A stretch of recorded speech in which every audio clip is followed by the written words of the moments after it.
વિદેશ જવાનું આજકાલ લોકોને ભારે ઘેલું લાગ્યું છે, ત્યારે વિદેશ જવાના ધખારા રાખનારા સાથે છેતરપિંડી અલગ અલગ રીતે થતી હોવાનું પણ સામે આવ્યું છે.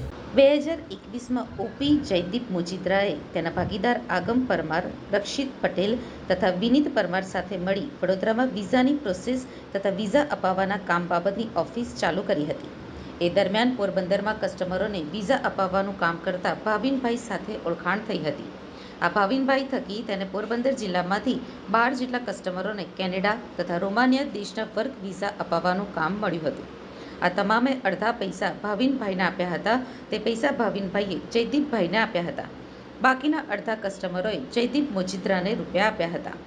આરોપીએ અમુકને રોમાનિયાના ડુપ્લિકેટ વિઝા આપ્યા હતા. આ દરમિયાન ભાવિનું રોડ એક્સિડન્ટમાં મોત થયું હતું, જેથી કસ્ટમરોએ પ્રેશર કરી વિઝા અપાવવા માટે દબાણ કરતા આરોપીએ વિઝા અપાવવાનું કામ ન થતાં ઓફિસ બંધ કરી નાસી ગયા હતા, જેથી આ અંગે ગુનો દાખલ થયો હતો. પોરબંદર અને વડોદરામાં ફરિયાદ થઈ હોવાથી આરોપીને પોલીસે ઝડપી લઈને આગળની કાર્યવાહી હાથ ધરી છે.